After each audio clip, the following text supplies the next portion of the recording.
What's going on, everybody? Thank you for clicking on today's video. If you're new to the channel, my name is Kirk, and today we're going to be talking about some of my exotic pets, specifically snakes and scorpions. All right, so the first snake I'll introduce you to is my buddy Theodore. He's named Theodore because I was studying President Theodore Roosevelt when I got him back in high school, and it seemed to be a fitting name. Theodore is a ball python, and ball pythons are probably the most popular snake in the pet trade currently, and for good reason. They are awesome. People kind of sleep on them nowadays because they are so popular, and there's a bunch of other really cool snakes out there, but you gotta love ball pythons. They're hard to top. Their temperament is amazing. They're always so chill, and they're just fun to watch. Theodore's got a great disposition. He's been a great educational ambassador for reptiles and snakes over the years. I've had Theodore for about 12 years now, and in captivity, ball pythons can live up to 25, 30 years. I think the oldest recorded snake in history was at the Philadelphia Zoo. It was a ball python that lived to be well into its 60s and even laid eggs when it was in its 40s.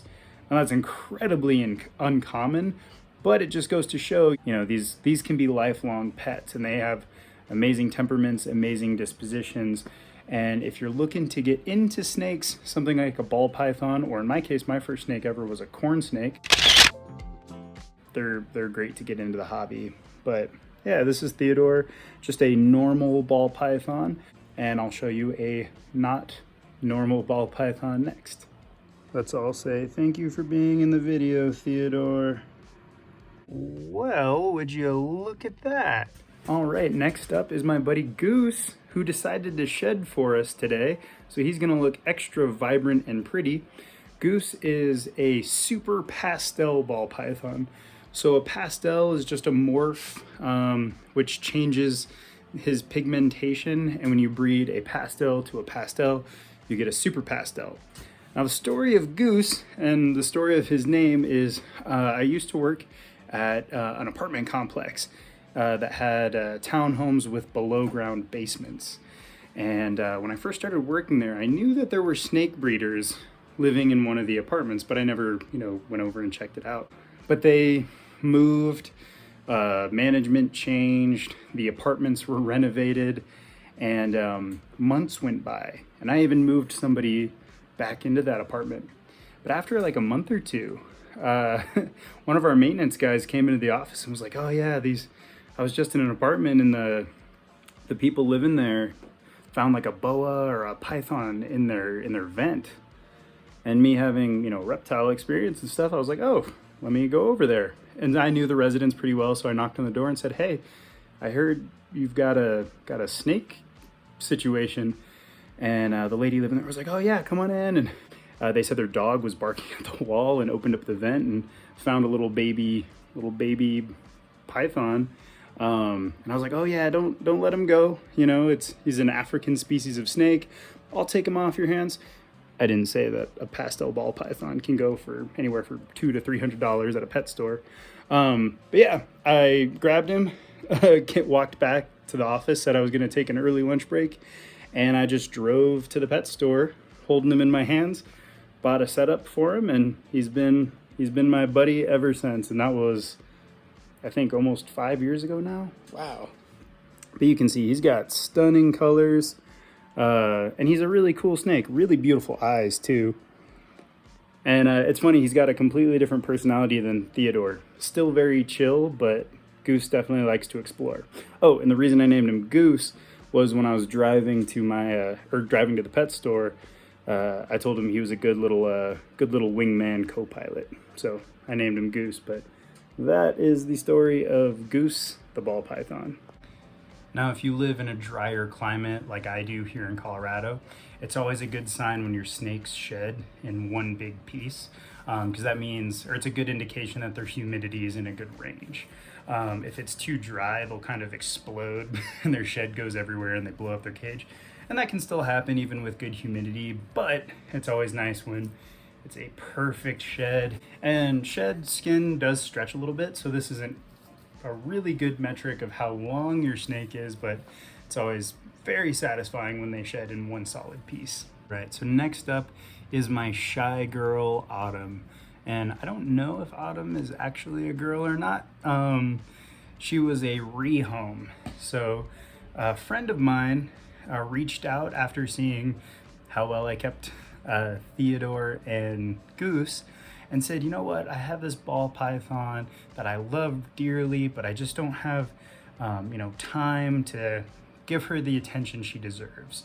Would you be willing to take her on? And I said, absolutely. I'm not exactly sure how old Autumn is. Yeah, Autumn is a really great snake. Another normal like Theodore, although she's a little bit darker, so maybe there's a morph going on, who knows. But a very sweet snake. Again, all snakes have different personalities. Autumn is a little bit more shy than Goose or Theodore, so still able to be handled, but doesn't enjoy being handled quite as much as the other two or the next one we'll talk about. So this is Autumn, and now let's talk about Penny. So the last snake we'll talk about in this video is my girl Penny, and all my animals are my babies. You know, you can't pick favorites, but Penny was a childhood dream come true. Penny is a red-tailed boa constrictor, and friends of mine who are into snake breeding and morphs have told me she likely has some salmon and hypomelanism going on, so she could be a hypomelanistic salmon red-tailed boa, which just means she's got very orange and pink sides and a little bit of reduced color and pattern, but still a true red-tailed boa. I got Penny on September 14th, 2021. She is 3 years old now and just an absolute wonderful snake. I don't know where she's at, but loads of personality, loves to climb, loves to explore. She doesn't look it right now, but she's just over 5 feet long. So it's a little sad because when she was smaller, she loved climbing on my hats. She's a little too big for that now, but she is a wonderful, wonderful snake.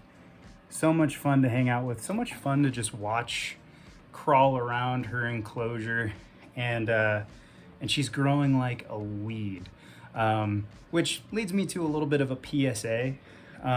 If you are interested in a snake and you've only ever had corn snakes or ball pythons, boa constrictors can make amazing pets. However, they do get big. They are a quote big snake.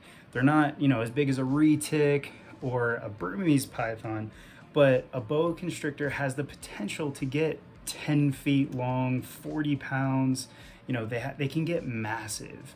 And just because, someone on the internet says, oh, they only get, 6 feet long max, that's not always true. And even if they are a particular locality that only is known to get 5 or 6 feet long, you want to assume that they're going to be huge and treat them as such.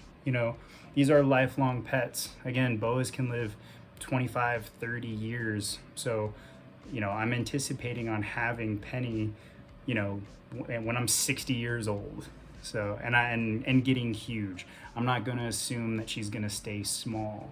So if you're interested in a snake and an impressive, beefy snake, ball pythons are a great option. But if you have the means to care for a snake like this their whole life and care for them safely for both you and the snake, boas can make amazing pets.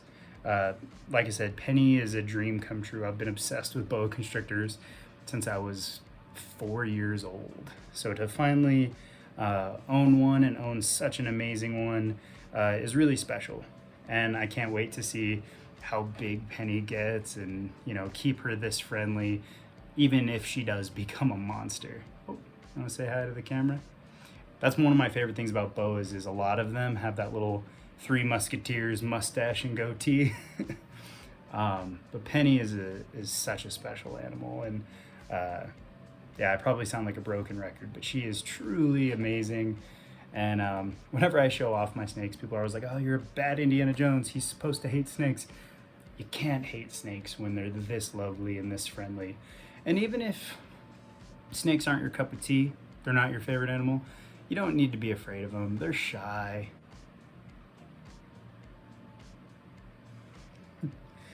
So ladies and gentlemen, that is Penny. If you want to know more about her, I actually have a previous video featuring her and how I care for her. So if you want to learn about boa constrictor, husbandry, and feeding, definitely feel free to check that one out. We'll say bye to Penny, and we will finish up the video with what many consider my scariest pet, Caesar, the emperor scorpion. All right, last but not least is my boy Caesar. So Caesar, I don't know if you can see him. Caesar is an emperor scorpion.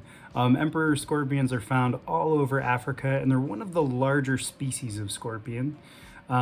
Caesar is 2 years old, and he's still pretty small, but there's a lot of mixed information about how long scorpions actually live. So we'll see.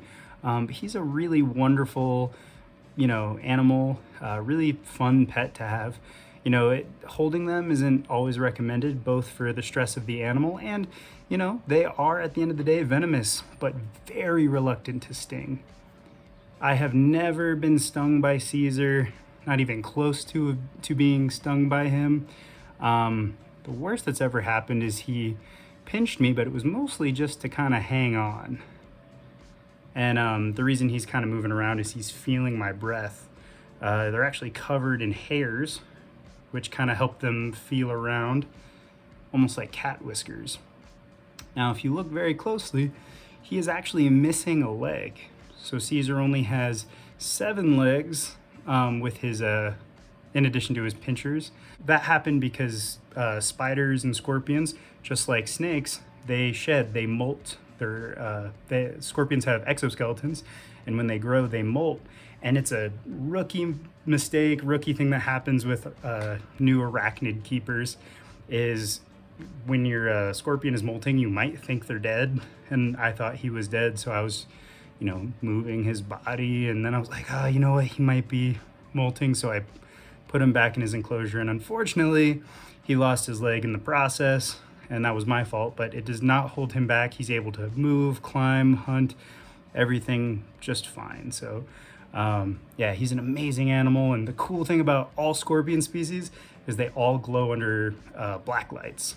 I forgot the name of the chemical that's in their exoskeleton, but it makes them glow. So if you're in a place in, Africa, South America, Mexico, Southern United States, places that have scorpions, if you're looking for them or trying to avoid them and you're walking around at night, it might be a good idea to bring a little blacklight flashlight, just to make sure you don't step on them or accidentally happen upon them. But they're very cool animals, super fascinating, and an animal I'm privileged to be a steward of. Yeah, I don't know what else to say. He's just an amazing little creature and brings so much joy into my life, just like all my other animals. So, with my creepy, crawly assortment of pets, snakes, scorpions, and for that matter, spiders, or rats, or any of those things, all the creepy crawlies from Indiana Jones, none of those animals you need to fear. They're all just doing them, and if you treat them with respect and you leave them alone, they'll leave you alone. And with something like a snake or a scorpion, people ask me, have you been bitten by your snakes? No, I haven't been bitten by a snake in probably over a decade.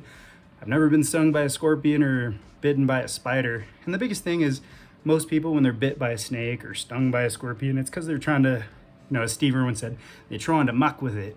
And if you are handling a creepy crawly, animals don't go around biting and stinging the ground you're walking on.